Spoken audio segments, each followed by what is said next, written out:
Bismillahirrahmanirrahim. Bismillahirrahmanirrahim. Assalamualaikum warahmatullahi wabarakatuh. Alhamdulillahi wassalatu wassalamu ala rasulillah wa ala alihi wa ashabihi wa mawala fala hawla wa la quwwata illa billah. Rabbi shrah li sadri wa yassir li amri wahlul 'uqdatan min lisani yafqahu qawli. Allahumma inna nas'aluka ilman nafi'a wa rizqan thayyiban wa 'amalan mutaqabbala. Allahumma la ilma lana illa ma 'allamtana subhanaka innaka antal alimul hakim. Allahumma faqihna fid din wa 'allimna at-ta'wil. Amin ya rabbal alamin. Alhamdulillah, segala puji bagi Allah yang masih menguatkan keimanan di dalam hati, dan Allah masih izinkan kita merasakan nikmatnya Islam, nikmatnya iman, nikmatnya memenuhi perintah Allah Subhanahu wa taala. Semoga Allah istiqamahkan kita sampai kita berpulang kepada Allah Subhanahu wa taala, dan semoga kepulangan kita indah dan bisa dikumpulkan di tempat terindah, yaitu surganya Allah Subhanahu wa taala. Amin ya rabbal alamin. Insyaallah kita akan lanjutkan kembali pada pembahasan kitab Ad-Da' wad-Dawa, dan kita masih pada pembahasan talkhis, ringkasan dari kitab Ad-Da' wad-Dawa dalam pembahasan al-farqu baina husnil dhanni wal ghurur. Kita akan masuk pada qala al-muallif rahimahullah, fasal al-farqu baina husnil dhanni wal ghurur. Pasal tentang perbedaan antara husnudzan dengan al-ghurur. Husnudzan artinya positive thinking, berprasangka baik. Wal ghurur artinya tertipu. Ini dua hal sebenarnya bukan kontradiktif, tapi sering terjadi di dalam pikiran kita. Contoh misalnya Ramadan gitu. Kita berpikir amalan Ramadan kita sudah pasti diterima. Itu husnudzannya kita. Tapi jangan sampai salah, ada al-ghurur, kita tertipu. Makanya kenapa ada sebuah kaidah, innallaha idza taqabbala amal 'abdin waffaqahu li 'amalin salihin ba'dahu. Allah ketika menerima amal seorang hamba, maka Allah akan berikan dia taufik untuk beramal soleh lagi setelahnya. Atau kaidah singkat, min alamati qabulil hasanah al hasanatu ba'daha. Di antara tanda diterimanya kebaikan, Allah mudahkan kita melakukan kebaikan lagi berikutnya. Nah, husnuzan kita di bulan Ramadan, amalan kita diterima. Tapi ketika setelah Ramadan amal soleh kita tidak berlanjut, itu al-ghurur namanya. Jadi ketika kita berpikir Ramadan kita amalannya sudah pasti Allah terima, dosa kita sudah diampuni, tapi after Ramadan tidak ada efeknya, justru kita kembali kepada habitat semula kita, kepada keadaan semula kita sebelum Ramadan, maka itu tandanya al-ghurur, kita tertipu. Makanya kenapa para salaf ketika selesai bulan Ramadan mereka tidak sibuk selebrasi, mereka sibuk evaluasi. Sebagaimana disebutkan oleh Al-Imam Ibnu Rajab Al-Hambali rahimahullah, beliau mengatakan apa? Kanu yad'una Allah sittata ashhurin an yataqabbala minhum. Dahulu para salaf berdoa 6 bulan lamanya setelah Ramadan agar Allah terima amalan mereka. Jadi mereka enggak sibuk selebrasi kayak kita. Mereka sibuk evaluasi, berdoa agar amalan mereka diterima. Ini baru contoh husnuzan mereka. Bagaimana mereka yakin Allah akan nerima, diikuti dengan bagaimana usaha agar Allah terima amal mereka. Di antara tanda tilawah kita diterima selama Ramadan, kita masih lanjut sekarang. Masih terus tilawah. Nah, gururnya kita adalah kalau kita berhenti, kepedean, itu gurur. Tapi kalau husnudzan, kita tetap ikuti itu dengan amal soleh, dan kita yakin, terus berharap Allah terima. Makanya kata penulis gini, katsirun minal juhal, banyak sekali daripada orang-orang bodoh. Al-juhal, nah itu orang-orang bodoh. Dan juhal itu tentu lebih berat daripada jahil. Ya, jamaknya jahil bisa jahilun, bisa juhal. Dan jahilun itu bodohnya biasa, level biasa. Tapi kalau juhal bodoh banget gitu. Maka katsirun minal juhal, betapa banyak orang yang bodoh sekali gitu. Ya tamadu ala rahmatillahi wa afwihi wa karami wa dhayya'u amrahu wa nahyahu. Ini harus komanya hati-hati di sini nih, dalam menerjemahkan. Banyak sekali orang yang bodoh bergantung pada rahmat, ampunan Allah, karamnya Allah, namun dia menyia-nyiakan perintah dan larangannya. Sampai situ kalimatnya. Jangan diputus, kalau ini bodoh orang yang bergantung pada rahmat Allah itu parah itu. Harus kita bergantung. Tapi orang yang bergantung pada rahmat Allah, pada ampunan Allah, pada karamnya Allah, namun dia menyia-nyiakan perintah dan larangan Allah. Wa nasu annahu syadidul iqab, dan dia lupa Allah memang baik, Allah Maha Pengampun, Allah sayang, tapi Allah juga punya azab yang syadid. Wa annahu la yaruddu bi ba'suhu 'anil qaumil mujrimin. Sesungguhnya Allah Subhanahu wa taala tidak akan memberikan siksaannya kecuali kepada orang-orang yang mujrimin, orang-orang yang banyak dosanya. Wa man i'tamada 'alal afwi ma'al israr fahuwa kal mu'anid. Barang siapa yang bergantung pada mohon ampun kepada Allah, namun dia juga sambil melakukan dosa-dosa, dia kayak orang yang aneh gitu. Kok bisa dia bergantung pada ampunan Allah sedangkan dia masih terus melakukan dosa gitu. Ya, ini namanya ghurur, dia tertipu. Kayak kita merasa sudah diampuni, tapi kita masih menjalankan kemaksiatan. Itu ghurur namanya. Kalau misalnya kita pengen ibadah kita diterima, dosa kita diampuni, kelihatan dari karakter kita hari ini. Kilas baliknya tadi Ramadan lah contohnya. Jadi kalau kita pengen tahu ibadah Ramadan kita diterima atau tidak, lihat diistiqomahkan atau tidak setelah bulan Ramadan. Kalau masih istiqomah berarti benar, insya Allah amalan kita diterima. Pun orang yang husnuzon kepada Allah nggak pernah kepedean, mereka tidak pernah kepedean amal mereka diterima. Mereka terus berdoa. Lihat Rasul SAW. Rasul pasti husnuzon kepada Allah Subhanahu Wa Taala, namun Rasul juga masih khawatir tidak diterima. Makanya doa beliau, Allahumma inni as'aluka ilman nafi'an wa rizqan thayyiban wa amalan mutaqabbalan. Masih minta amalnya diterima. Logikanya sebenarnya, apakah mungkin amal Rasul tidak diterima? Ini namanya husnuzan tanpa ghurur. Ya, dia benar-benar meyakini Allah akan menerimanya sambil diikuti dengan harapan. Qala Ma'ruf ini adalah seorang ulama zahid, orang yang zuhud, yang dikenal oleh para ulama sebagai orang yang memberikan nasihat-nasihat zuhud. Namanya Ma'ruf bin Fairuz Al-Karhi kalau nggak salah namanya. Ma'ruf bin Fairuz, beliau ini seorang ulama. Beliau mengatakan, raja'uka li rahmati man la tuti'uhu minal khazlani wal hamq. Kata beliau, harapan kamu terhadap rahmat Allah yang tidak kamu taati itu merupakan kehinaan dan kebodohan. Jadi, kalau kita berharap kepada rahmat Allah namun kita tidak taat pada perintah Allah, kita tidak taat pada apa yang Allah larang, itu adalah kebodohan namanya. Jadi kalau kita pengen mendapatkan rahmat, kalau kita pengen diterima amal kita, maka kita harusnya taat kepada Allah SWT. Maka ini sindiran nih. Raja'uka li rahmati man la tuti'uhu.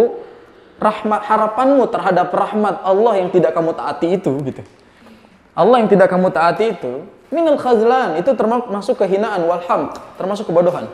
Al-hamqu itu bodohnya benar-benar parah lah gitu, lebih parah dari al-jahal.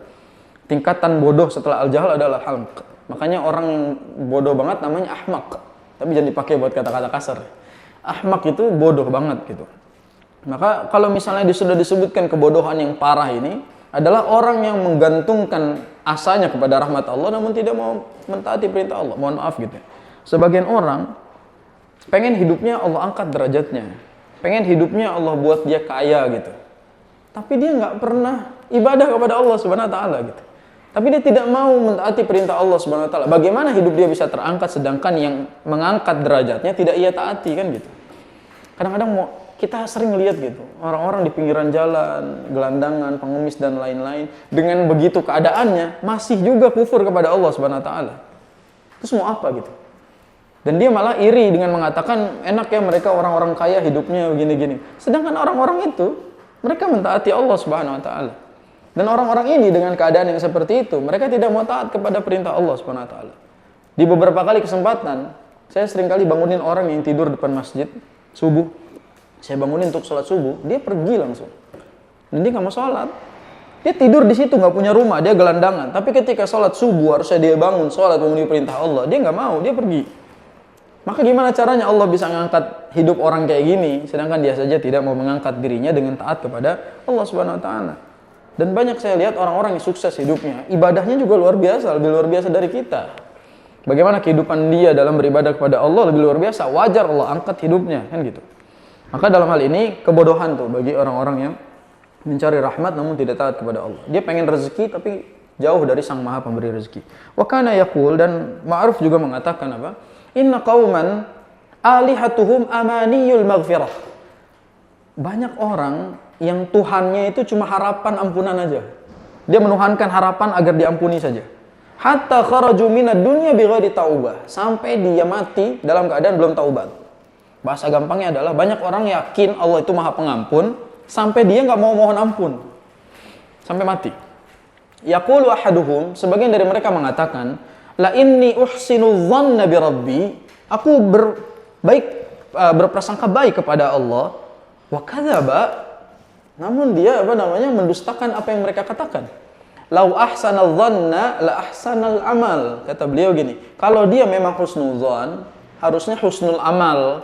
Kalau dia berprasangka baik, harusnya dia juga melakukan amal baik gitu. Kayak kita ini menganggap Allah itu Maha Pengampun, tapi nggak mau mohon ampun, ya percuma gitu. Ada orang mengatakan gini, nggak apa-apalah dosa-dosa aja, Allah Maha Pengampun ini. Atau bahasa yang paling sering terdengar adalah nggak apa-apa, udah maksiat, orang Islam pasti masuk surga kok, meskipun mampir bentar ke neraka. Gitu. Nah, ini orang-orang yang gurur namanya, bukan husnuzon. Ya, ini gurur namanya. Atau ada orang mengatakan nggak apa-apa, sekarang kita maksiat dulu, nanti doa supaya husnul khotimah. Ya, yang penting kita doa aja kepada Allah, nanti husnul khotimah. Jadi sebelum mati kita sempat taubat. Nggak mungkin, ini namanya gurur, bukan husnuzon namanya. Ini pentingnya Ibnu Qayyim nyampein ini, supaya kita tidak asal-asalan husnuzon, padahal sebenarnya gurur. Ya. Waqad sabata fi sahihaini min hadits Usama bin Zaid. Hadis qala sami'tu Rasulullah sallallahu alaihi wasallam yaqul yuja'u birrajuli yaumal qiyamati fayulqa finnar. Akan didatangkan seorang laki-laki nanti di hari kiamat lalu dilemparkan ke dalam neraka. Nasallallahu alaihi. Fatandaliqu aqtabu batnihi fayaduru finnari kama yadurul himaru birahahu. Nanti orang laki-laki ini disobek perutnya, dikeluarkan isi perutnya oleh Allah Subhanahu wa taala. Lihat, fatandaliqu aqtabu batnihi, dikeluarkan isi perutnya. Disobek lalu dikeluarkan isi perutnya. Fayaduru finnari, lalu dia akan muter-muter di neraka seperti muter-muternya keledai yang kebingungan. Keledai muter-muter gitu, enggak jelas. Nah, orang ini akan seperti itu sambil dikeluarkan isi perutnya, nasallallahu al-afiyah. Fayutifu bihi ahlun nar. Lalu para penghuni neraka juga muterin dia, ngeliatin dia, nyaksiin dia. Fayaqulun, lalu orang-orang ini mengatakan, antum harus lihat hadis ini luar biasa. Fayaqulun, lalu orang-orang itu mengatakan, ya fulan, ma asabaka, wahai fulan, apa yang terjadi sama kamu? Alam takun ta'muruna bil ma'rufi wa tanhana 'anil munkar. Allah. Bukankah dulu kamu ngajak kebaikan, mencegah kami dari keburukan? Pukulan buat saya nih. Bukannya kamu dulu ngisi kajian, bukannya kamu dulu dakwah, kamu ceramah, bisa kayak gini sekarang gitu. Lalu orang itu bilang apa? Fayaqulu kuntu amurukum bil ma'rufi wa la atih wa anhaakum 'anil munkari wa atih. Aku dulu ngajarin kalian kebaikan tapi aku nggak ngerjain. Dan aku mencegah kalian dari keburukan, malah aku yang ngerjain. Allah. Ini lihat bagaimana keadaan, siapa bilang Ustadz selamat duluan gitu. Siapa bilang dai selamat duluan. Siapa bilang yang ceramah masuk surga duluan? Bisa jadi dia masuk neraka ditonton sama jamaahnya sendiri. Sallallahu alaihi. Bagaimana ngerinya kejadian azab neraka itu? Ternyata gurur yang selama ini kita kira, kita benar-benar tertipu. Kita kira dengan amal soleh yang kita lakukan selama ini menyebabkan kita masuk dalam surga, padahal justru masuk ke dalam neraka dan ditonton sama jamaahnya sendiri. Dan ini yang ngomong jamaahnya, tapi jamaahnya masuk neraka juga ini. Karena jamaahnya kan ngomongin neraka juga. Jadi orang-orang ini ibaratnya gini, dia nyeramahin temennya yang masih maksiat, tapi dia masih maksiat. Ketemu di neraka gitu loh. Kok lo di sini juga kan gitu ibaratnya. Dan ini bukan lelucon nih hadis yang disebut oleh Nabi SAW. Sehingga banyak orang gurur, tertipu sama apa yang dilakukan selama ini seolah-olah memastikan dia masuk ke dalam surga, tapi ternyata masukkan dia ke dalam neraka. Dia beramal soleh loh dulunya, dikenal orang soleh dulunya, tapi ternyata dia masuk neraka dan ditonton atas segala macam yang Allah balas kepada dia. Nasallallahu alaihi. Wa fil musnad aidan min hadits Ibnu Mas'ud anna Rasulullah sallallahu alaihi wasallam qala, ada hadis dari Rasulullah sallallahu alaihi wasallam, iyyakum wa muhaqqiratiz dzunub fa innahunna yajtami'na 'ala ar-rajuli hatta yuhliknahu. Kata Nabi, berhati-hatilah kalian terhadap dosa-dosa yang diremehkan. Dosa-dosa kecil yang banyak orang meremehkannya. Fa innahunna, karena sejatinya dosa-dosa yang kecil itu kalau berkumpul bisa mencelakakan seseorang. Jadi dosa kecil itu yang dianggap biasa kalau akhirnya dilakukan terus, maka itu bisa mencelakakan seseorang. Kita nganggap itu biasa. Contoh misalnya orang bohong sekali, pasti kan bohong lagi, dan bohong itu yang akan membinasakan dia. Maka kalau orang terbiasa dengan dosa-dosa kecil, itu akan membuat dia terbiasa dengan dosa besar nantinya. Kalau udah terbiasa, maka dia akan binasa. Wa daraba lahunna Rasulullah sallallahu alaihi wasallam masalan. Lalu Rasul memberikan perumpamaan, kamasali qaumin nazalu ardha falatin. Fa hadara sani'ul qaumi, fa ja'ala ar-rajulu yantaliqu fayaji'u bil 'ud. Warrajulu yaji'u bil'ud hatta jama'u sawadan wa ajjaju naran fa'andaju ma qadhafu fiha. Rasul memberikan perumpamaan seperti orang yang datang ke tanah kosong.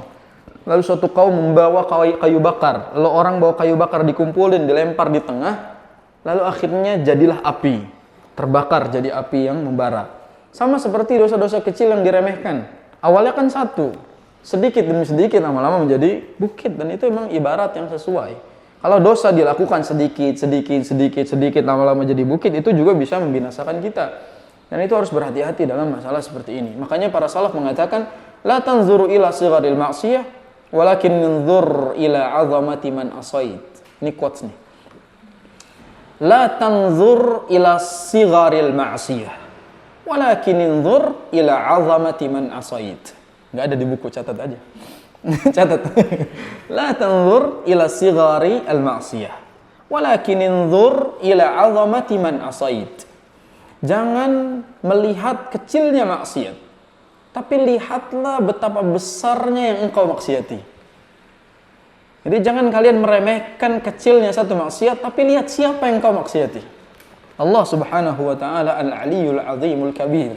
Allah Subhanahu wa taala Maha tinggi, Maha agung, Maha besar. Jadi kalau misalnya kita melihat dosa kecil sebagai kecilnya dosa, harusnya kita melihat siapa yang sedang kita maksiati. Ini bukan soal kecilnya dosa, tapi kita sedang bermaksiat kepada siapa. Wa fi sahih al-Bukhari min hadits Abi Hurairah an Nabi sallallahu alaihi wasallam, "Man kanat indahu li akhihi mazlamatun fi malin aw irdin falyatihi." Barang siapa di antara kalian punya kezaliman kepada saudaranya, baik harta pun harga diri, segera selesaikan di dunia. Selesaikan urusan itu di dunia. Kenapa? Fala yastahillaha minhu qabla an yu'khadha wa laysa indahu dinarun wala dirham. Jangan sampai belum selesai ketika nanti di masa kita tidak bisa bayar lagi pakai dinar wala dirham. Jadi selesaikan segala kezaliman itu di dunia. Jangan sampai dibawa ke akhirat di mana kita tidak bisa kembalikan lagi pakai uang. Tidak bisa kembalikan lagi selesaikan dengan jalur damai. Nanti nggak ada lagi jalur damai.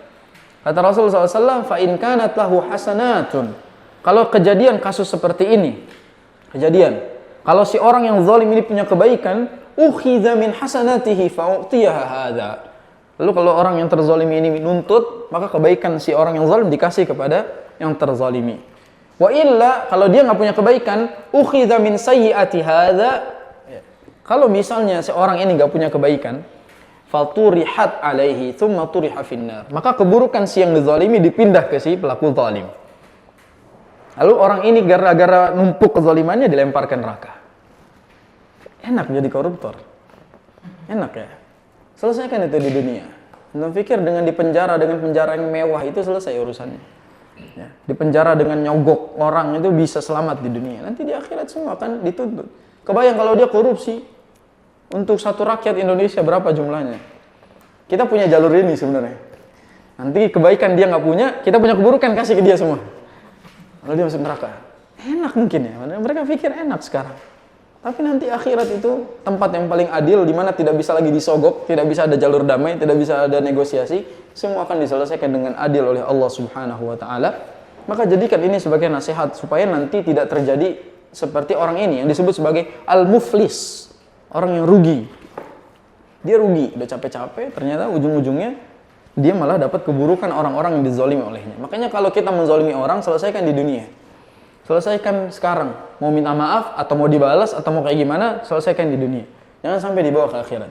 Kalau ada orang sudah mengatakan gini, oke lah, saya nggak mau lanjutin dunia, nanti aja di akhirat. Itu harus ngeri itu.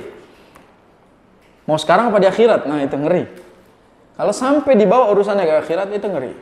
Kita nggak bisa selesaikan itu pakai uang lagi. Udah main amal nih, main sedat-sedatan amal ini, ngeri. Maka jangan sampai kita menjadi orang-orang seperti ini. Nas'alullah al-afiyah. Maka jangan zalim kepada orang lain. Kepada satu orang aja nggak boleh, apalagi kepada rakyat Indonesia. Apalagi dia zalim kepada para jamaah haji yang sudah nabung, kuotanya dikorupsi. Nas'alullah al-afiyah. Nas'alullah al-afiyah. Mungkin orang-orang dahulu tidak pernah berpikir akan ada dosa di jalur ini. Tapi zaman ini terjadi. Wal'iyatubillah. Wa rubbama ittakala ba'dul mughtarrina ala ma yara min ni'amillahi alaihi fid dunya wa annahu la yughayyiru ma bihi. Atau boleh jadi banyak orang-orang yang tertipu, al-mughtarrin artinya orang yang tertipu, dia menggantungkan dirinya kepada kenikmatan Allah yang Allah kasih di dunia. Kekayaan yang Allah titipkan, kekuasaan yang Allah berikan, segala macam kekuasaan yang dia punya. Wa annahu la yughayyiru ma bihi, padahal dia tidak merubah apapun dari dirinya. Wa yadhunnu dzalika annahu min mahabbatillahi lahu. Lebih parah, dia mengira Allah cinta sama dia. Makanya Allah kasih itu semua buat dia. Jadi dia pikir dia punya semua itu karena Allah itu cinta sama dia. Wa annahu yu'tihi fil akhirati afdhala min dzalik. Dia mengira nanti di akhirat bakal lebih banyak lagi daripada ini. Wa hadza minal ghurur. Inilah orang yang tertipu. Jadi kalau dia pikir apa yang dia punya sekarang adalah gambaran Allah suka sama dia, Allah cinta sama dia, nanti di akhirat dapat yang lebih baik daripada itu, dia tertipu. Sebab Rasul SAW dikasih tidak lebih banyak daripada yang dikasih ke dia. Tapi bukti itu justru tanda cinta Allah SWT kepada Rasul SAW. Kalaulah kecintaan Allah dinilai dari kekuasaan, kalaulah kecintaan Allah dinilai dari harta, kalaulah kecintaan Allah dinilai dari kemuliaan duniawi, maka itu tertipu. Kita tertipu oleh dunia. Makanya ayat tentang tipuan dalam Al-Quran, Allah gambarkan dengan hal-hal zahir duniawi. I'lamu annamal hayatud dunya la'ibu wa lahu wa zinatu wa tafakhurun bainakum wa takatsurun fil amwali wal aulad. Orang-orang di dunia itu menganggap dunia ketahuilah dunia itu permainan, tempat bersenda gurau, tempat berbangga-bangga, main banyak-banyakan harta, banyak-banyakan bangga-bangga sama pencapaian anak dan seterusnya. Apa terakhirnya? Wa mal hayatud dunya illa mata'ul ghurur. Dan tidaklah dunia itu kecuali perhiasan yang menipu.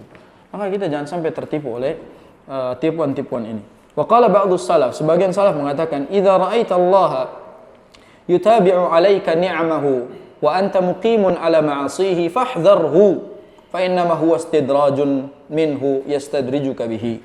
Kalau Allah Subhanahu wa taala, kalau kalian melihat Allah Subhanahu wa taala memberikan kenikmatan kepada kalian, padahal kalian sedang bermaksiat kepada Allah, berhati-hatilah, waspadalah. Karena itu namanya istidraj. Allah sedang menunda azab dan nanti Allah akan berikan itu saat orang tersebut tidak sadar. Maka jangan sampai istidraj ini terjadi dalam kehidupan kita. Anda pernah ditanya tentang, kita punya teman hafal Quran 30 juz, mutkin. Tapi dia suka musik. Dia suka konser-konser. Dia nyanyi, bahkan dia main musik. Hafalannya mutkin. Hafalannya mutkin, kuat, suaranya bagus, bacaannya Masya Allah bersanad. Tapi dia main musik, dengar musik, dan suka konser segala macam. Apa namanya kalau bukan istidraj? Apa namanya kalau bukan istidraj ketika Allah SWT berikan satu kemuliaan, lalu Allah kasih di sini, dalam waktu yang sama dia dibiarkan di atas kemaksiatan, lalu bisa bertahan di atas itu namanya istidraj. Dan faktanya banyak yang seperti itu. Kita yang menjaga hafalan dengan berusaha menjauhi kemaksiatan, dengan berusaha murajaah, nggak kuat-kuat hafalannya, dia lebih kuat hafalannya dibandingkan kita. Itu namanya istidraj. Dan contoh lain banyak. Ya, sekarang misalnya banyak para ustadz yang Allah Subhanahu wa taala angkat hidupnya dengan urusan dunia dan lain-lain. Kalau dia membiarkan itu padahal dia lalai dari taat kepada Allah, boleh jadi itu istidraj, kan ngeri. Boleh jadi itu cara Allah Subhanahu wa taala membiarkan dia senang dulu padahal nanti dia diadab duluan. Nasallahu al-afiyah. Wa qala ba'du salaf, para salaf juga mengatakan, rubba mustadrajin bi ni'amillahi 'alaihi wa huwa la ya'lam. Betapa banyak orang yang kena istidraj dengan nikmat Allah namun dia enggak sadar, dia enggak tahu. Wa rubba maghrurin bi sitrillahi 'alaihi wa huwa la ya'lam. Dan betapa banyak orang yang tertipu dengan apa yang Allah sembunyikan dan dia enggak tahu.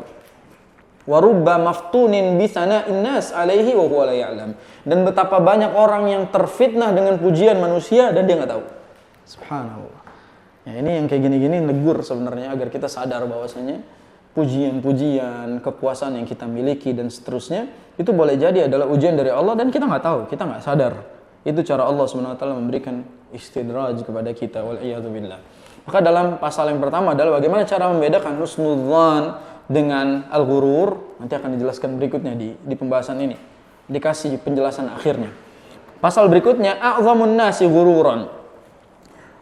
Manusia yang paling tertipu. Siapa dia? Manusia yang paling tertipu.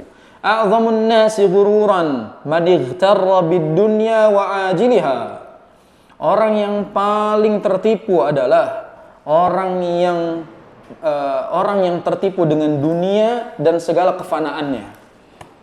Jadi orang yang paling tertipu adalah dia yang tertipu oleh segala isi dunia. Fa'atharaha 'alal akhirah, lalu dia mengedepankannya dari akhirat. Lalu dia lebih mengedepankan perhiasan dunia daripada perhiasan akhirat.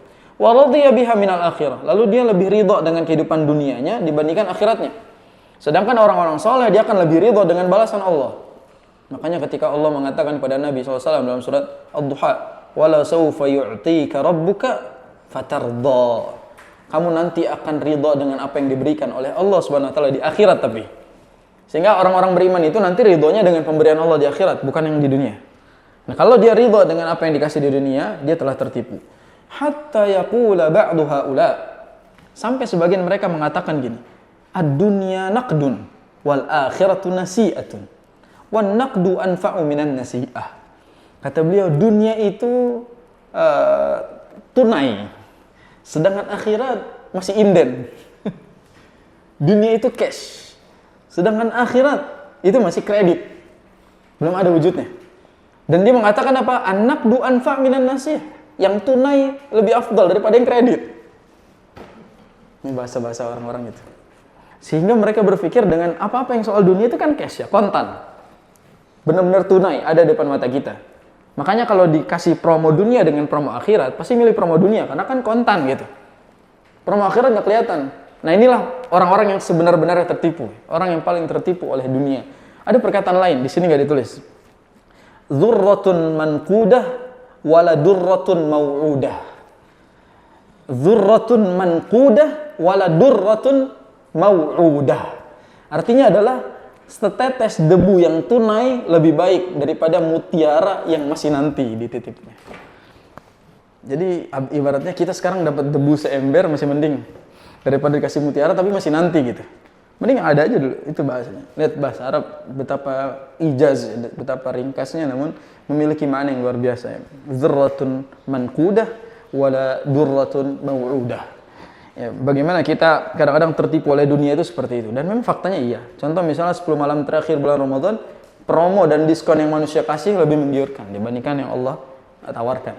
Padahal jelas mana yang lebih utama daripada yang ada. Wa hadza min a'zami talbisi syaitan wa taswilih.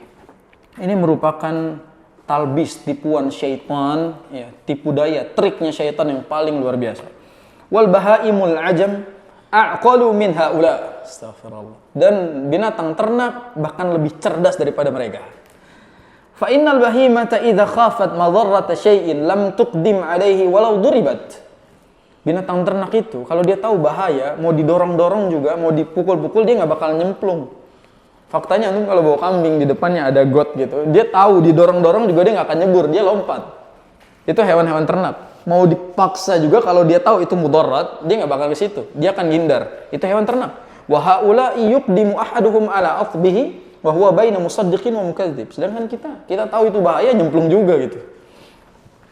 Kita udah kasih tahu ini bahaya, dia nyemplung juga. Artinya binatang ternak lebih berakal daripada kita yang tertipu ini gitu. Ini teguran keras. Fahadha dharbu in amana ahaduhum billahi wa rasulihi wa liqa'ihi wal jaza. Nah, ini adalah permisalan bagi orang-orang yang beriman kepada Allah, kepada Rasul, kepada hari kiamat. Fahuwa min a'zamin nasi hasratan. Kalau dia melakukan ini, dia termasuk orang yang akan paling sengsara. Li'annahu aqdama ala ilmin. Karena dia dikasih ilmu sama Allah Subhanahu wa taala. Wa illam yu'min billahi wa rasulihi fa ab'adu lahu. Apalagi kalau enggak beriman. Dia akan lebih parah lagi keadaannya. Orang beriman aja bisa terjebak bisa tertipu sama hal ini, apalagi dia tidak beriman.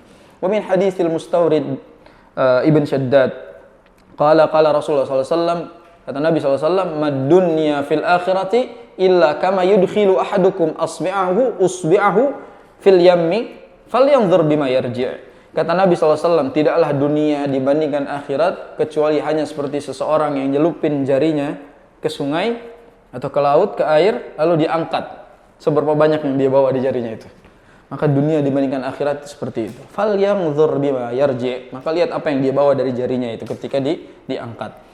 Wa idza ta'ammala al-insanu halahu min mabda'i halati kaunihi nutfatan ila kamalihi wastiwa'ihi tabayyana lahu anna man uniya bihi hadhihi al-inayah wa naqalahu fi hadhihi al-ahwal wa sarrafahu fi hadhihi al-atwar la yaliqu bihi an yuhmilahu wa yatrukahu sudan. Kata beliau, hendaknya manusia itu mulai berfikir, merenung. tentang keadaan pertamanya yang berasal dari nutfah, dari cairan yang hina. Lalu Allah sempurnakan penciptaannya, lalu Allah sempurnakan kualitas hidupnya, bagaimana Allah menolong dia, bagaimana Allah memindahkan satu urusan ke urusan yang lain, bagaimana Allah angkat derajat kita dari sini ke sini. Wa sarrafahu fi hadhil atwar, lalu dia membawa kita ke tingkatan-tingkatan ini. La yaliqu bihi an yuhmilahu wa yatrukuhu, sudah. Tidak layak bagi dia melupakan itu, membiarkannya, meninggalkannya begitu saja. La ya'muruhu wa la yanhahu wa la yu'arrifuhu huquqahu alaih wa la yusibuhu wa la yu'aqibuhu. Enggak layak kalau dia ngelakuin apapun itu Allah tidak perintahkan, Allah tidak larang, Allah tidak minta hak-haknya, dan Allah tidak berikan pahala juga iqabnya. Jadi gambaran gampangnya gini, Allah udah kasih kita kehidupan, terus Allah biarin gitu aja gitu. Enggak mungkin. Apa kata Allah? Afhasibtum annama khalaqnakum abatha? Apakah kalian berpikir bahwasanya Allah menciptakan kalian untuk sia-sia gitu-gitu aja gitu? Padahal nanti akan dikembalikan kepada Allah untuk dihisab, diminta pertanggungjawabannya nanti. Sehingga kita harus berpikir soal itu. Faqad tabayyana al-farqu. Nah, ini kesimpulannya. Faqad tabayyana al-farqu baina husnil dhanni wal ghurur. Sekarang udah jelas apa perbedaan husnul dzan dengan ghurur. Wa anna husnal dhanni in hamila 'alal 'amali wa hatta 'alaihi wa saqa ilaihi fa huwa sahih. Kalau prasangkanya itu membawa dia pada amal soleh, lalu mendorong dia untuk lebih semangat lagi taat kepada Allah, maka itu benar, bukan tertipu dia, sahih. Husnuzannya benar. Wa in da'a ilal batalah, kalau ternyata prasangka dia membawa kepada kebatilan, wal inhimaki fil ma'asi. Ini asing nih kata wal inhimak. Wal inhimak artinya dan terjerumus ke dalam kemaksiatan, fa huwa ghurur. Kalau prasangka itu justru membawa dia lebih parah, maka ghurur. Jadi rumusnya, kalau husnudzan membawa dia ke arah yang lebih baik. Kalau ghurur, prasangka dia membawa dia malah makin buruk, makin parah, itu namanya tertipu. Wa husnudzan huwa raja. Husnudzan itu merupakan harapan. Faman kana raja'uhu hadiyan lahu ila ta'ah, barang siapa yang harapannya itu mengarah sesuai dengan ketaatan kepada Allah, wa zajiran lahu anil ma'siyah, dan menghalangi dia dari maksiat, fahuwa raja'un sahih, itu harapan yang benar. Wa man kanat batalatuhu raja'an, barang siapa yang kebatilannya menjadi harapan dia, wa raja'uhu batalatan wa tafrita, lalu harapannya itu membuat dia jatuh pada kebatilan dan kelalaian, fahuwal maghrur, maka dialah yang tertipu. Al maghrur, orang-orang yang tertipu, maka dialah yang justru santai dengan kemaksiatan yang dia lakukan. Makanya yaral mu'min anna dzunubahu ka'an yajlisa. Orang-orang beriman itu melihat dosanya itu seperti sedang duduk di bawah bukit, dan dia takut nanti ditimpa oleh Allah Subhanahu wa taala. Wa yaral fajir, dan orang-orang yang sering berbuat dosa melihat dosanya itu remeh gitu. Nah, kalau kita menganggap dosa itu biasa aja, maka kita termasuk orang yang maghrur, orang yang tertipu. Sekarang susah. Sekarang kita yang tertipu oleh orang yang tertipu juga.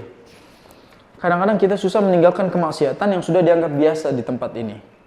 Ya, gimana caranya kita lepas dari kemaksiatan padahal kemaksiatan sudah diwajarkan di tempat ini. Ini faktanya kita harus melek ini. Contoh misalnya dalam urusan licin melicinkan, sogok menyogok. Kita tahu itu dosa, tapi kalau kita tidak melakukan itu, kita tidak bisa melaksanakan apa yang sedang kita laksanakan jangka panjang. Dan kalau kita tidak lakukan itu, semua nggak akan berjalan karena sudah disepakati oleh semua manusia ini. Akhirnya kita menjadi orang yang maghrur di tengah-tengah maghrurin. Jadi kita adalah ana maghrur minal maghrurin. Kita orang tertipu di tengah-tengah orang yang sudah tertipu duluan gitu. Itu susahnya, berada di tempat yang memang semua orang tertipu dan sepakat tertipu itu aman gitu. Sepakat bahwa penipuan itu boleh. Ini susah. Jadi kita hidup di zaman itu, nas'alullah al-maghfirah wal afiyah. Semoga Allah ampuni dosa-dosa kita dan selamatkan kita. Wasirul mas'alah. Rahasia masalah ini. Anna ar-raja'a wa husna adh-dhanni innama yakunu ma'al ityani bil asbab allati iqtadatha hikmatullahi fi syar'ihi wa qadrihi wa thawabihi wa karamatihi. Jadi kata beliau gini, bahwa harapan dan husnudzan itu harus diikuti dengan sebab-sebab yang sesuai dengan syariat Allah, yang sesuai dengan ketetapan Allah, sesuai dengan pahala yang Allah janjikan, sesuai dengan kemuliaan yang Allah siapkan. Fayatil 'abdu biha wa yuhsinu dhannahu bi rabbih. Dia lakukan sebab-sebab itu, baru dia boleh husnudzan kepada Allah Subhanahu wa taala. Wa yarjuhu alla yakilahu ilaiha. Dan dia berharap agar dia tidak bergantung pada apa yang sudah dilakuin. wa an yaj'alaha mausulatan ila ma yanfa'uh. Dan dia berharap bahwa apa yang dilakukan itu bisa menjadi wasilah untuk kemanfaatan hidupnya. Wa yadribu amma yu'aridaha wa yubtilu atharaha. Dan dia berharap itu semua bisa menjadi sebab-sebab apa? Hilangnya keburukan-keburukan dia di dunia ini. Jadi gampangnya apa yang ingin beliau sampaikan adalah kalau kita benar-benar husnuzan, harusnya kita melakukan dulu amal solehnya baru husnuzan. Jadi kita lakuin dulu kebaikan, baru kita berhusnuzan, amal kita diterima gitu. Dan kita berharap bukan menyandarkan, bergantung pada apa yang sudah kita lakukan. Sama seperti sholat, kita nggak tahu sholat kita diterima atau enggak, tapi kita lakuin dulu dengan benar.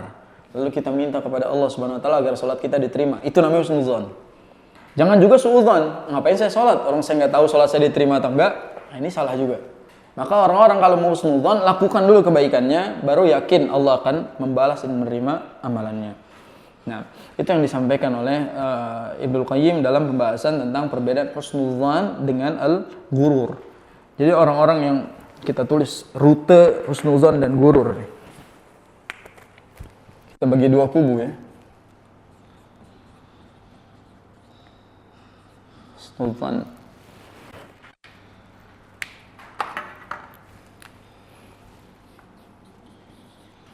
Ghurur.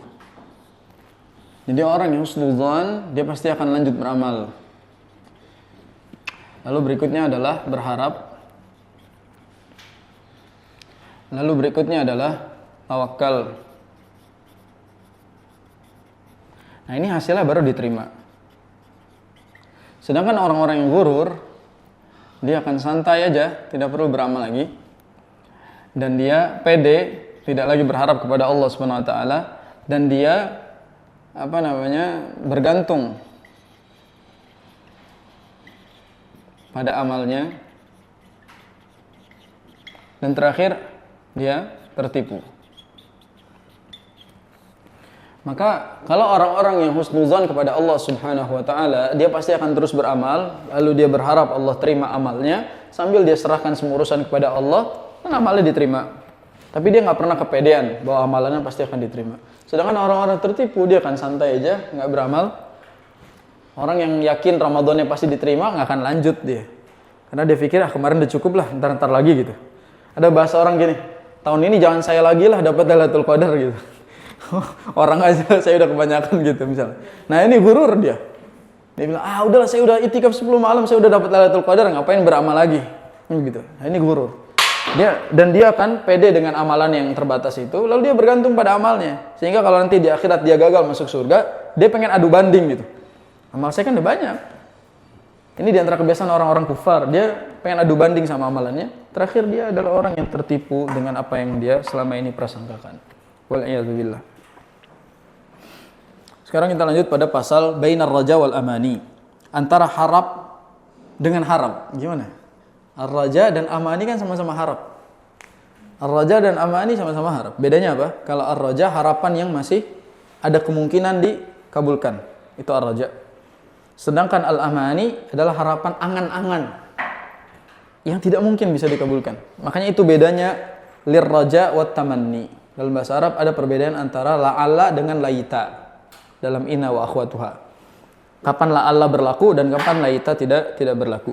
Nah, di sini berarti mana yang disebut sebagai harapan, mana yang disebut angan-angan, gitulah terjemahannya. Jadi bainar raja wal amani, antara harapan dan angan-angan. Wa mimma yanbaghi an ya'lama anna man raja syai'an istalzama raja'uhu salasata umur. Hendaknya diketahui bahwa orang yang berharap terhadap sesuatu, dia harus melakukan 3 perkara. Jadi kalau kita punya harapan, kita lakukan 3 perkara ini. Ahaduha, yang pertama, mahabbatu ma yarjuh, mencintai apa yang diharapkannya. Kalau kita berharap masuk surga, kita harus cinta dulu terhadap surga. Yang kedua, khaufuhu min fawatihi, takut gak dapat. Jadi kalau kita cinta kepada surga, kita harus juga takut gagal masuk surga. Yang ketiga, sa'yuhu fi tahsilihi bihasabil imkan, usaha dia buat mendapatkannya sesuai dengan kemungkinan. Jadi kalau kita punya harapan, ikuti dengan 3. Cinta terhadap yang diharapkan, takut kalau gagal dapat, yang ketiga usaha. Anda pernah baca satu quotes itu, ya, perbedaan kita dengan para sahabat. Kalau para sahabat itu benar-benar mengusahakan surga, kita hanya menginginkannya. Kalau mereka mengusahakannya, kita hanya menginginkannya. Kita pengen masuk surga, pengen doang gitu. Tapi tidak ada bagaimana usaha untuk masuk ke sana. Sedangkan para sahabat mengusahakan bagaimana dia dapat ke dalam surga, dan mereka dapatkan itu. Sedangkan kita cuma pengen doang, akhirnya jadi angan-angan saja. Makanya dalam berharap ada 3 ini.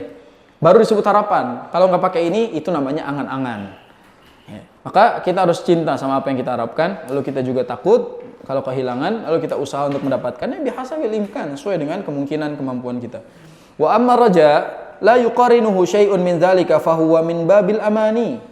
Kalau ada harapan tidak didasari dengan 3 tadi, maka itu namanya angan-angan. Warraja'u syai'un wal amani syai'un akhar. Harapan itu sendiri, angan-angan sendiri. Jangan disamain. Fakullu rajin khaif. Setiap orang yang berharap pasti takut. Wasairu 'ala tariqi idza khafa asra'as sayra makhafatal fawad. Seseorang yang berjalan di jalan, kalau dia takut, dia pasti akan mempercepat langkahnya. Makhafatal fawad, karena dia takut ketinggalan. Contoh misalnya naik pesawat di mepet. Ya, sudah ada panggilan. Ini panggilan terakhir di bandara misalnya. Orang kalau tahu dia berharap bisa berangkat saat itu, dia pasti lari buat dapat itu. Dia takut tinggal di pesawat. Tapi kalau orang nggak punya harapan, dia bilang, udahlah, nanti aja pesan tiket lagi, santai aja kan gitu. Ngapain saya harus kejar-kejar yang ini? Biarin aja, hangus. Berarti dia nggak punya harapan untuk berangkat di situ. Sama seperti orang, ketika dia berharap surga, dia akan berusaha itu. Dia akan mempercepat langkahnya, takut nggak kebagian tempat di surga. Maka ini perbedaan antara harap dengan angan-angan. Usaha kita di mana gitu? Contoh misalnya Ramadan, ngomongin Ramadan lagi gitu. Orang yang pengen benar-benar dapat ampunan Allah, dia pasti bergegas dalam beribadahnya. Beda dengan orang yang berangan-angan dapat Ramadan, berangan-angan dapat ampunan. Ya, orang yang berkeinginan, sholatnya berjam-jam. Itu orang berkeinginan, jelas, bukan berangan-angan. Wa fi jami' at-Tirmidzi, ini hadis dari Nabi SAW. Man khafa adlaj, wa man adlaj balaghal manzil. Barang siapa yang takut, maka dia akan bergegas. Adlaj. Dan barang siapa yang bergegas, dia akan sampai sama tujuan. Adlaj secara bahasa itu kayak orang yang mau berangkat tapi dari malam. Jadi misalnya kita punya janjian besok, tapi khawatir besok itu nggak dapat, kita berangkat dari malam deh biar keburu. Karena kita berlomba misalnya. Itu namanya adlaj secara bahasa. Jadi adlaj itu bergegas berangkat dari malamnya supaya kebagian besok. Itu adlaj. Barang siapa yang seperti ini, maka dia akan mendapatkan apa yang dia inginkan. Jadi kayak, orang hari ini nggak pada beribadah, saya beribadah deh, saya yang dapat gitu. Orang lagi tidur, saya bangun. Karena memang saya pengen dapat itu. Apa kata Nabi? Ala inna sil'atallahi ghaliyah. Ketahuilah bahwasanya sil'ah, barang dagangan yang Allah tawarkan itu mahal. Ala inna sil'atallahil jannah. Ketahuilah barang yang Allah perdagangkan itu adalah surga. Dan memang surga kita beli.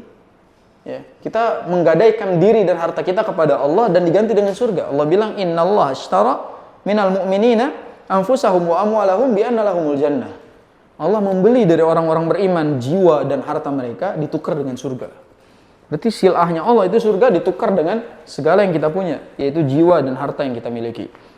Wa man ta'ammala ahwala sahabah. Ini subhanallah, ini pembahasan ini luar biasa. Kalau kita lihat keadaan para sahabat radhiyallahu anhum, bagaimana keadaan mereka dalam meraih ridha Allah Subhanahu wa taala, dalam beramal, dan bagaimana mereka sangat takut.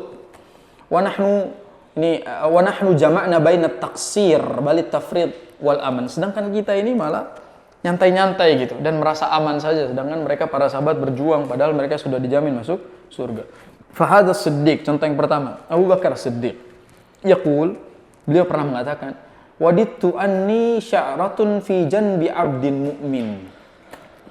Aku berandai-andai sekiranya aku itu menjadi sehelai bagian pada lambungnya orang yang beriman.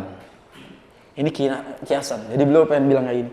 Coba aja aku ini seperti lambungnya orang beriman yang selalu jauh dari kasur dan beribadah kepada Allah. Kata Allah apa?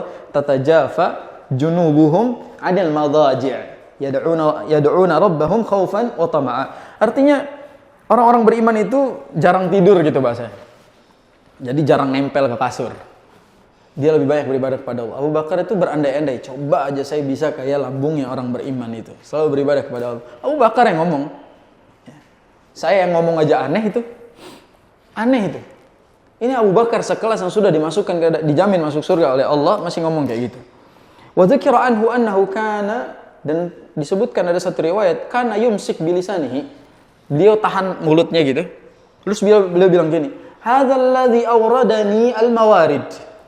Inilah yang membawa aku jadi binasa. Kata Abu Bakar, ini nih yang bikin saya binasa. Abu Bakar ngomong gitu. Emang perkataan apa yang pernah beliau omongkan, beliau ucapkan sehingga beliau ngomong kayak gitu ke lisannya? Beliau ngomong kayak gitu. Beliau takut lisan ini yang bikin saya binasa, dan beliau masih takut binasa hidupnya. Abu Bakar As-Siddiq radhiyallahu an. Wa hadza Umar. Yang kedua contohnya Umar. Qara'a surat At-Tur. Umar membaca surat At-Tur.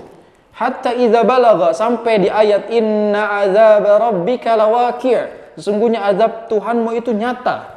Baka Umar nangis. Washtadda buka'uhu hatta marida wa'adu. Beliau nangis sampai sakit. Nangis sampai sakit dan sampai dijenguk oleh para sahabat. Sekelas Umar yang jin aja takut sama dia. Setan aja takut sama Umar bin Khattab, tapi beliau nangis gara-gara ayat. Dan sampai sakit nangisnya, sampai para sahabat menjenguk Umar bin Khattab. Wa kana yamurru bil ayah fi waradihi bil laili fatakhifuhu fayabqa fil baiti ayyaman yu'adu yahsibunahu marida. Beliau pernah membaca satu ayat tentang azab, lalu beliau ketakutan sampai ngumpet di dalam rumah berhari-hari dan tidak keluar rumah. Lalu para sahabat nyangka Umar sakit, padahal Umar takut sama ayat Allah Subhanahu wa taala. Jadi yang bikin Umar takut bukan iblis, bukan jin, tapi Umar takut azab Allah Subhanahu wa taala. Sekelas Umar bin Khattab. Nggak ada yang berani lawan Umar bin Khattab, tapi beliau takut kepada ayat Allah Subhanahu wa taala. Wa kana fi wajhihi radhiyallahu anhu khattan aswadan minal buka. Diriwayatkan Umar itu ada bekas kayak bekas hitam di pipinya, garis gitu karena banyak nangis. Saking banyaknya nangis itu ada bekasnya gitu di pipinya. Ada 2 garis karena beliau saking seringnya nangis. Itu gambaran seorang sahabat. Dan kita tahu Umar bin Khattab pernah bertanya tentang list orang-orang yang dinyatakan munafik oleh Rasul SAW. Lalu Umar bertanya, apakah ada aku di list tersebut? Umar bin Khattab. Kalau kita mungkin, kalau diumumin list penghuni surga, kita bilang, nama gue nomor berapa? Gitu. Ini ada nih list penghuni surga nih, udah dibocorkan. Nama gue nomor berapa? Cepat. Kita pede. Umar bin Khattab takut dia termasuk orang yang munafik. Padahal beliau dijamin masuk surga. Wahada Utsman bin Affan. Yang ketiga Utsman bin Affan. Kana idza waqafa 'ala al-qabri yabki hatta yabulla lihyatahu. Beliau kalau lewat kuburan, beliau nangis sampai banjir jenggotnya, basah. Jadi beliau ingat mati, takut kepada Allah Subhanahu wa taala sampai basah jenggotnya. Wa qala law annani bainal jannati wan nar la adri ila ayyatiha yu'maru bi. Ila ayyatiha yu'maru bi. Kalau aku berada di antara surga dengan neraka, lalu aku tidak tahu aku akan dibawa kemana, lakhtartu an akuna ramadan qabla an a'lama ila ayyatihima asir. Ila ayyatihim asir. Kata beliau gini, kalau seandainya aku berada di antara surga dan neraka, aku tidak tahu akan dibawa kemana oleh Allah Subhanahu wa taala, ke surga atau ke neraka, mungkin aku berandai-andai minta agar aku dijadikan debu saja daripada aku nanti takut masuk neraka atau masuk surga. Lihat. Bagaimana ia saking takutnya masuk ke neraka. Tidak seperti orang-orang zaman kita yang pengen mampir dulu ke neraka. Sedangkan mereka takut bagaimana hidup mereka itu jangan sampai mampir dulu ke nerakanya Allah. Wa ada Ali ibn Abi Thalib. Inilah Ali sekarang ibn Abi Thalib. Wa buka'uhu wa khawfuhu. Bagaimana nangisnya, bagaimana rasa takutnya. Wa kana yashtaddu khawfuhu min athnatain. Ali cuma takut pada 2 hal. Tulil amal wa tiba'il hawa. Ali takut banyak berangan-angan dan mengikuti hawa nafsu. Dia nggak mau banyak angan-angan dan dia takut pada mengikuti hawa nafsunya. Kata beliau apa? Fa amma tulul amali fayunsiyal akhirah. Karena banyak berangan-angan bikin kita lupa kepada akhirat. Wa amma tiba'ul hawa fayasuddu 'anil haqq. Mengikuti hawa nafsu menghalangi kita dari kebenaran. Ala wa inna dunya qad wallat mudbiratan. Ketahuilah bahwasanya dunia itu akan pergi meninggalkan. Wal akhiratu muqbilatan, dan akhirat akan datang menjumpai. Walikulli wahidatin banun, dan setiap mereka yaitu surga dan neraka itu punya anak-anak. Surga dan neraka itu punya anak-anak. Fakunu min abna'il akhirah. Jadilah anak-anak akhirat. Wala takunu min abna'id dunya. Janganlah jadi anak-anak dunia. Fa innal yawma amalun wala hisab wa ghadan hisabun wala amal. Hari ini kita bisa beramal dan tidak dihisab, tapi besok kita akan dihisab dan tidak bisa lagi beramal. Lihat nasihatnya Ali bin Abi Thalib. Beliau cuma pengen bilang fakunu min abna'il akhirah. Jadilah anak akhirat, jangan jadi anak dunia. Karena hari ini kita bisa beramal, namun tidak dihisab, besok kita akan dihisab dan nggak bisa lagi beramal. Wah, ada Abu Darda. Pindah kepada Abu Darda radhiyallahu anhu, kana yaqul inna ashadda ma akhafu ala nafsi yaumal qiyamah an yuqala li ya Abu Darda qad alimta fa kaifa amilta fima alimta. Allah. Abu Darda pernah bilang, dia bilang, sesungguhnya yang paling aku takutkan pada diriku pada hari kiamat nanti adalah dikatakan kepadaku, wahai Abu Darda, kamu sudah mengetahuinya, bagaimana kamu melakukan ini padahal kamu tahu hukumnya. Allah, ini nasihat yang tegas. Wahai Abu Darda, kamu udah berilmu, tapi kenapa kamu masih ngelakuin ini gitu? Ini nasihat. Beliau bilang, aku cuma takut nanti aku digituin. Dan beliau nggak komentarin orang, beliau bilang, aku takut nanti aku digituin. Kamu sudah tahu ilmunya, kenapa kamu lakukan itu? Waqala Ibnu Abi Mulaikah, seorang tabi'in. Ibnu Abi Mulaikah tabi'in. Adraktu salasina min ashabin Nabi sallallahu alaihi wasallam. Aku pernah berjumpa 30 sahabat Nabi. Kulluhum yakhafun nifaq ala nafsi. Mereka semua takut kemunafikan pada dirinya. Ma minhum ahadun yaqulu innahu ala imani Jibril wala Mikail. Tidak ada satupun dari semua sahabat yang pernah aku temui itu mengaku imannya kayak Jibril atau Mikail. Nggak ada.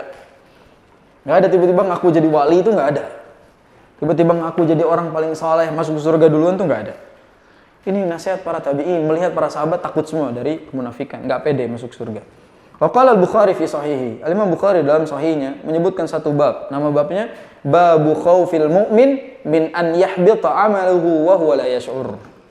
Bab rasa takut seorang yang beriman dari habisnya amalan mereka dan mereka nggak nyangka. Jadi Imam Bukhari dalam babnya juga menyebutkan rasa takut orang beriman dari habisnya amal dan kita tidak pernah sadar bahwa amal kita akan habis. Nasallallahu al-afiyah. Maka sampai sini pembahasan kita. Dan penutupan ini mudah-mudahan membuat kita muhasabah sama diri kita yang selama ini kepedean. Karena setelah ini pembahasannya adalah soal dosa. Jadi setelah ini pembahasannya adalah tentang akibat-akibat dosa yang selama ini kita temukan di pembahasan asyaratu asbab. Pembahasan apa? Bawa'ithul khalas minaz dzunub. Nah, di sini sumber-sumbernya di kitab inilah yang disebutkan oleh Imam Ibnu Qayyim rahimahullah taala. Semoga Allah ampuni dosa-dosa kita dan Allah terima seluruh amalan kita. Subhanakallahumma bihamdika asyhadu an la ilaha illa anta astaghfiruka wa atubu ilaik. Sallallahu ala nabiyyina Muhammadin wa ala alihi wa ashabihi ajma'in. Assalamualaikum warahmatullahi wabarakatuh.